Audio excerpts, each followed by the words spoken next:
Want to get dinner on the table in a flash. Today, we are putting a bit of a twist on the classic freezer meal by only freezing the meat portion of our meals. In this video, I'm going to walk you through making 5 different meats. We're going to cook them, and I'm going to show you how I store them specifically and strategically. Then I'm going to walk you through creating a few different meals for dinner and getting it on the table fast. So if you're ready to take dinner prep to the next level, let's get started. The 5 meats we are going to cover include ground beef, ground sausage, shredded chicken. I primarily use chicken breast. You can use any part of the chicken you like. Pulled pork from like a pork shoulder or pork butt, and then bacon. If for any reason you want to skip ahead to a different meat or a different section, I am going to include timestamps right now on the screen. So these timestamps represent when I start talking about that specific meat. So at this point, we are going to jump right into it with ground beef. Alrighty, today I got some ground beef, got it on sale. It is about 3.8 pounds. I'm going to basically call it 3 pounds though, because when you cook ground beef, it shrinks up a little bit. So I'm going to put it into 3 baggies for 3 separate dinners. Now I go ahead and throw it all in one pan all together, get it cooking. I like to season my meats sort of basic so I can use them for anything. So right there, I just did some salt. When it comes to ground beef, sometimes I make it plain ground beef. Other times I will go ahead and make it taco. So you want to label your bag properly. I labeled that bag ground beef. That was a mistake. I ended up seasoning it with taco seasoning. So those bags should have been labeled taco beef. Now off camera, I did drain the grease before I added that in. So make your taco beef as you typically would, whether it's ground beef plain or specifically seasoned for tacos. Make it as usual, drain out your grease and get that seasoning in, mix it up. Then I throw it in those baggies that I prepped. I weigh them just to try to make them as even as possible. Now you can see here it's weighing in ounces. It's under a pound. It shrinks up and you don't get as much weight. Let the heat out and let the meat cool a bit. Lay them flat, seal them up, and I want them as flat as possible. And then I will transfer these to the freezer to freeze them flat.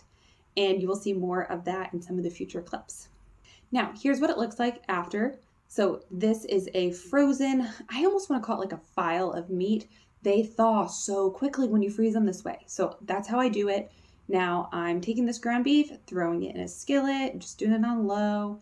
Ideally, you've laid your meat out to thaw. Now I add some water, some taco seasoning. You got a taco. You all know how to make tacos. My point is though, the meat's already cooked. I'm just reheating it a little bit. So dinner can be on the table in a flash. Now we are going to jump into ground sausage. So today I made 5 pounds total. The first round I do 3 pounds of the sausage, and then I do a second round where I make the final 2 pounds of ground sausage. So I'm going to label 5 bags for this. Each pound is going to go in a bag. Now, depending on the size of your family, you might want to do more meat and do a larger bag.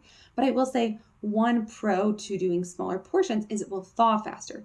So say you use 2 pounds of taco beef for a dinner, you still might want to freeze them as 1 pound bags. Just saying. So I cooked up the sausage. It's already pre-seasoned, the type I buy, so I did not do any seasoning, drained off the grease a little bit, and bagged it up. Now I keep the little crummies, sausage for pizza. You'll see more on that later. Bag those up, and here's where I lay them in flat horizontally. Once they're frozen, I will put them in vertically like this, and it's almost like a file cabinet. It is so organized. Now here's how I use the ground sausage. And you can use these meats for so many different meals, but this is typically how I use the sausage. I make it into like a creamy pasta. Now the advantage is on a busy night, I do cook the pasta fresh and I cook the meal fresh, but the meat is already cooked. So here's some of the ingredients I use. I throw the noodles in, get them going, get some salt in there. I am doing a very low level of water because I'm getting it all done in one skillet. Okay. That also helps speed up your busy nights. We did the noodles, we did salt, we did the heavy cream. We do a little like salt, pepper, garlic powder, Italian seasoning, whatever you want. And then to thicken that sauce up, a little bit of Parmesan cheese. Now I'm going to throw in that sausage, mix it up a bit. And then I like to throw in spinach. My husband does not care for it. So if you notice, I only do it on half and I'm dipping out a bowl for myself to get that spinach out of there so it does not bother him. Now, something I have learned over time when it comes to like a creamy meal is throwing a little bit of lemon juice on it can really lighten it up. Thanks, Gordon Ramsay, for that tip. And then we do a little bit of red pepper flakes for a little bit of kick. My husband and I both enjoy it that way. And number 3 is going to be shredded chicken. I only use shredded chicken breast.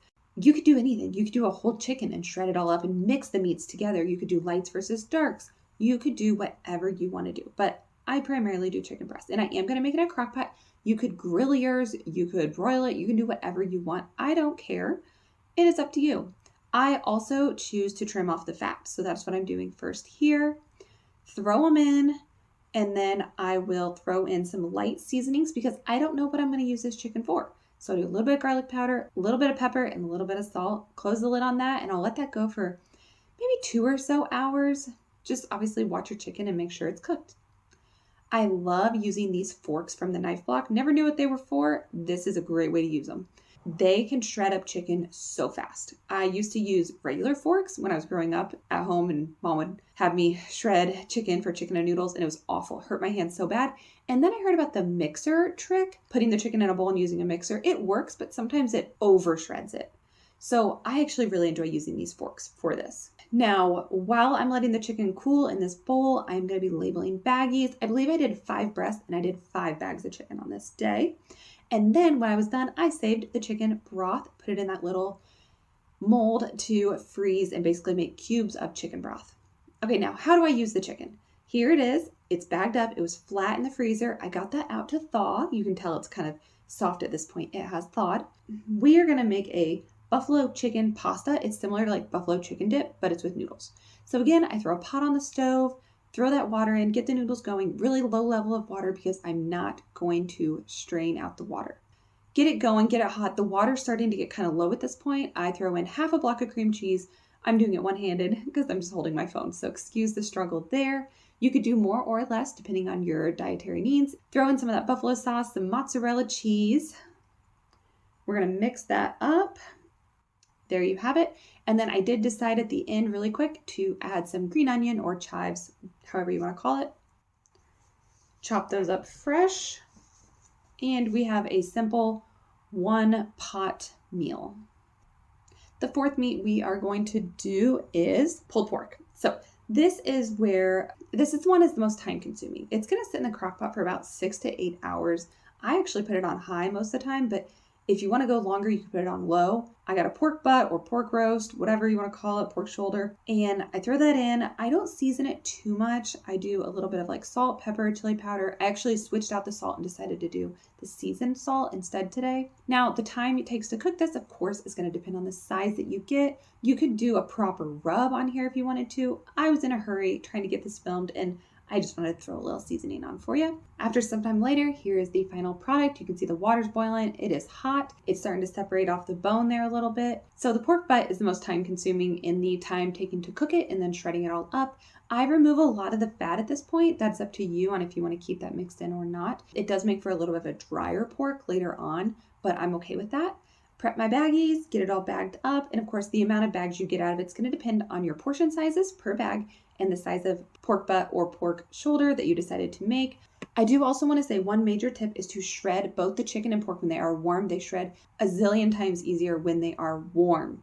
Okay, now I'm going to make something with the pork. So I'm going through my little files. At this point, they're sitting up vertical. Grabbed a thing of pulled pork. I set it out. I want it to thaw. Now, sometimes I set it out earlier than other times. Ideally, you maybe in the morning set it in the fridge to thaw, and it'll thaw pretty quickly during the day. So it's still a little frozen. I do warm this one up in the microwave, but I don't want it to dry out. So I do a wet paper towel on top of the bowl, and that is how I heat up our pulled pork. If you're not a microwave family, you of course can do this a different way. What I'm going for tonight is just a simple pulled pork sandwich. I got sides going as well, but for now I'm just going to show you the sandwich. I throw it on. I choose to do the sauce separately. You could mix the sauce in the bowl, but I did buffalo tonight and my husband did barbecue. So this one is extremely quick to get on the table. And our last meat is going to be bacon. So the way I cook the bacon is I do the cookie sheet method. So I'm going to warm up the oven to about 250, 300 degrees Fahrenheit, get out my bacon. I do actually keep my bacon in the fridge. I know I put it out here, but I do put it back in the fridge. It's a lot easier to handle when it is cold. So I'm going to line those cookie sheets with foil. If you're not a foil user, that's perfectly fine, of course. If you want to fry your bacon on the stovetop, that is perfectly fine. The point is we want our bacon cooked. That's all there is to it. I believe on this day I did 4 or 5 pounds of bacon. I throw it in the oven and again, let it cook at that 250 to 300 degrees Fahrenheit, maybe 20 to 30 minutes. I kind of just keep an eye on it and see how it's looking. It depends on how crisp you want it. And then later, if you want to reheat it and make it more crisp, maybe you underdo it a little bit. So I get the bacon in the oven and then about halfway through, I do flip the cookie sheets. So the one on top goes on bottom, get out a plate, throw some paper towel on it to collect some grease. I do wish I used less paper towel. I will say on these cooking days, I use a lot of paper towel. Oh, and I do want to say, this is not all being done in one day. This is multiple days of filming, multiple days of meat prep. I do not do all 5 of these meats at once. Most definitely not. At most, I'll usually do 2 on a day. So throwing the bacon on the side there, letting it drain that grease off, and also letting it cool down. So I do multiple rounds of this. On those 2 cookie sheets, that was only 1 pound of bacon. So again, that's another pound, round 2. And I'm going to do multiple rounds. Once I am done, or once maybe the sheet's getting too full after a round or 2, I will drain off the grease. I know I made a hot mess here, but it is what it is. I put it in these molds and I freeze it as well. So then I will freeze this bacon grease and I will use it in cooking all of these small little pucks of bacon grease.